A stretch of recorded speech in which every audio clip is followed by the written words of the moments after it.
Bonjour. There's this wonderful article that was in the Chapel Hill News, I suppose, that a friend of mine sent. Applying for disability is not for the faint of heart, and it's by Carol Phillips. It's the latest in a year-long series of columns by people living with disabilities in the community. And there was a lot of stuff in this about her talking about the mechanics of what happens when you apply for disability. And I'm going to quote from the article. Applying for SSDI is not for the faint of heart, especially in North Carolina, which approves about 25% fewer applications than the national average. First, you can't submit an application until you've been unable to work for 5 months. The initial review can take from 1 to 3 months. About 30% of the initial applications are approved, so 70% rejected. Once denied, applicants can ask for a reconsideration review, which can take another 3 months. 10% of such appeals are approved. Only then can you request a hearing. The bad news is that this year it'll take another 19 months in Raleigh to obtain the judge's ruling. The good news is that 54% of the claims are approved. So this has been my experience. I have been in the system for, I'm guessing, 2.5, 3 years now.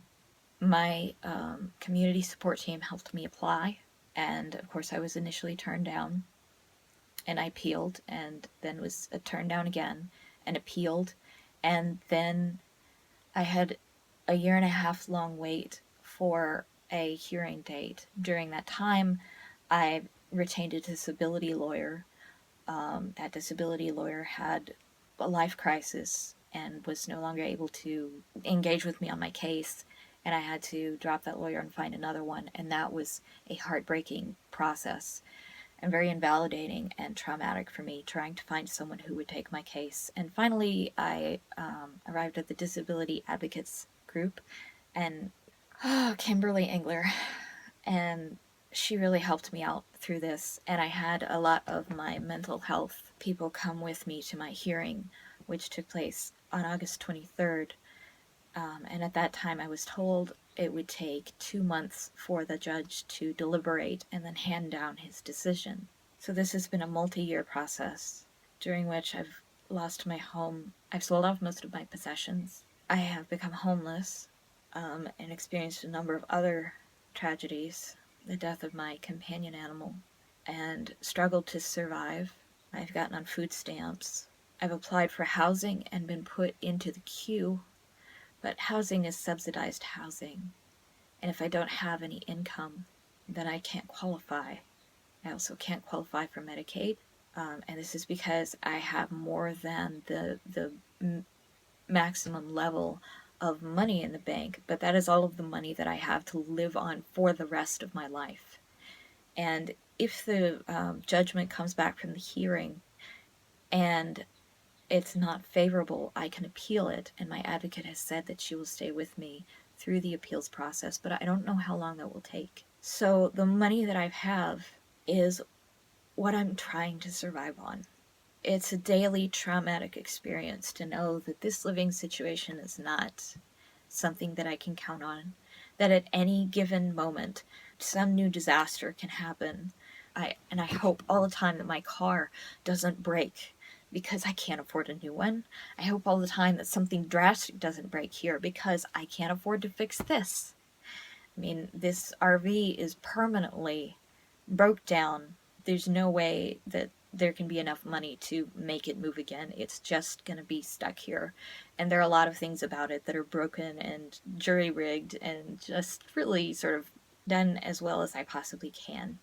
But it's traumatic because most of my time and my energy, what little I have, is spent taking care of myself and just surviving every day. That's what I'm reduced to, is just, I can't think past tomorrow. It's just about getting through the day. I've had so much messages of support from all of you as I've been finally coming out and sharing about this process, because I just couldn't keep it to myself anymore. I couldn't do this alone and plaster on a smile on my face anymore.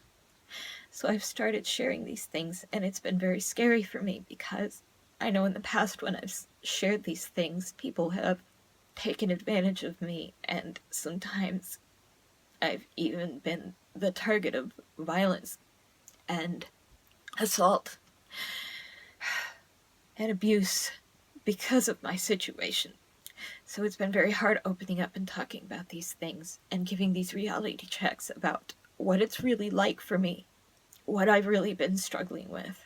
And these blogs have helped me hang in there psychologically through the process from when my hearing date was announced and through all of that. And now today, I have my letter from the Social Security Administration, Office of Disability Adjudication and Review. This is the decision. I've taken my anti-anxiety meds, but I wish there was someone with me here now to open this and deal with the contents of the letter, because this has been a 2.5-year long thing, and I have tried everything else. Disability income is my only hope for survival. And of course I can appeal the decision if it's unfavorable, but it would be ideal if it was favorable, if I was granted disability income. For most of this, I've been alone, going through this with intermittent and at times inadequate psychological support. And that's not because my therapists haven't been the absolute best therapists I could hope for. And the community support team members that I've worked with have been amazing. But the problem is, in this state, I mean, I'm getting this care for free and it's regulated. And sometimes I don't really have enough to deal with my situation because community support teams will only last for 6 months. And then it's another 6 months before you're eligible to apply again. And as I just learned, apparently I can't have both weekly therapy and a community support team at the same time. So I'm eligible for it again, but I'm having to choose, when really the times that it's been most helpful was when I had weekly therapy and community support team to help me with the logistics of dealing with this very difficult life. But I don't have anyone here with me to open this. There's so many of you who have asked me to keep you up to date as to what the final decision is. And this is where we're going to find out right now. Because if I'm in a bad space after this, if this is not good, I'm probably going to want to withdraw from people. And this is just a self-protective thing. And it's okay to send me messages, but just, and I appreciate them, but know that it may be weeks or months before I can get back to you because my psychological symptoms go into overdrive and I have to really focus hard on self-care and nothing else. I don't know if I can do this. I worked so hard for this. I went to great lengths to go get second opinions and get supporting medical statements and residual functional capacity forms filled in and releases for information from my medical doctor and my psychological support teams. And that's been really hard because it's continually reminding me that I can't work for a living. And in this world, in this society, in this culture, that means you're not really worth anything. So it's been hard to balance that of doing this that I need to do. And I worked so hard to try to get this case to be the strongest that it can. But I know that ultimately all of the power rests with the judge. And now I get to find out what the decision was. I don't know if I can do this. I don't know if I can do this. I wish I was in my therapist's office right now.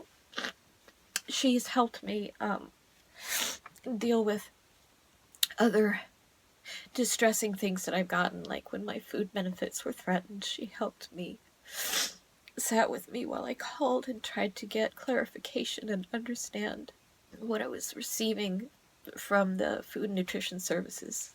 And I wish that she could be with me here now, but my next appointment with her isn't for some time, and I considered texting her or asking her to give me a call so that she could be on the phone with me. But then I realized if it doesn't go well, then I'll have to tell everyone, and I don't really want to do that. So this video is going to function as me telling all of you, and thank you so much for your support. I wish that your love and your support and your belief in me was enough, that could guarantee my survival. But it isn't. There's no amount of love and your validation of the fact that I am too disabled to work could change the system. I don't have control over that. You don't have control over that. All the love in the world cannot pay my bills. And it sucks because I feel more seen and loved and accepted as I am now than I ever have since I started being honest about what I'm going through. But that's not the determining factor in whether or not I can survive. And I've tried everything else. Everything I can think of. I nearly killed myself trying to work. And it's gotten worse, not better. I don't know if I could do this. I have to turn the page to know. I don't want to know, but I need to know. I don't know what's about to happen to me. Thank you for being with me through this. I love you all so much.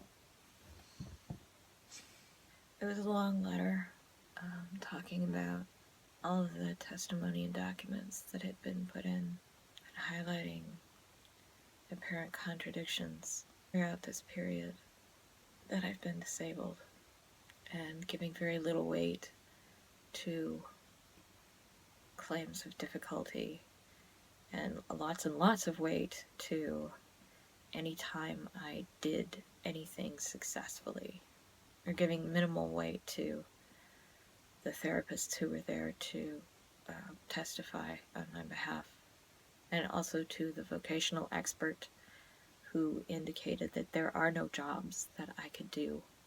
The judge decided that I am not disabled under their regulations.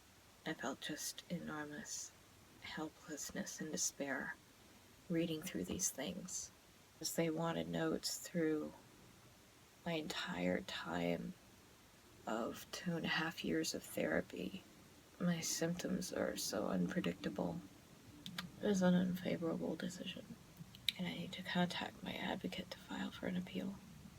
I've been told by 2 people that they knew someone who did have this experience, getting denied after the hearing, but then appealing the decision and succeeding.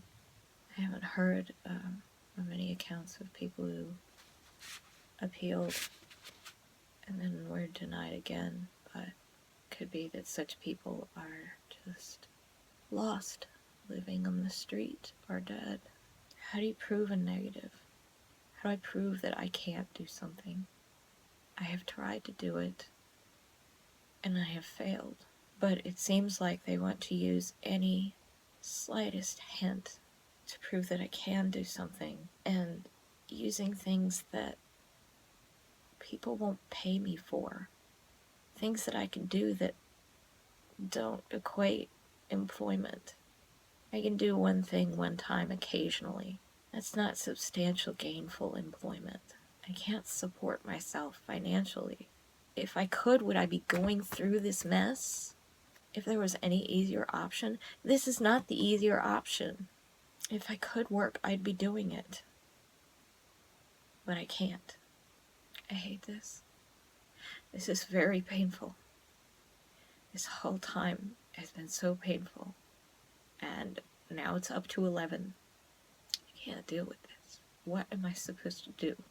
It seems like they really want to not believe me.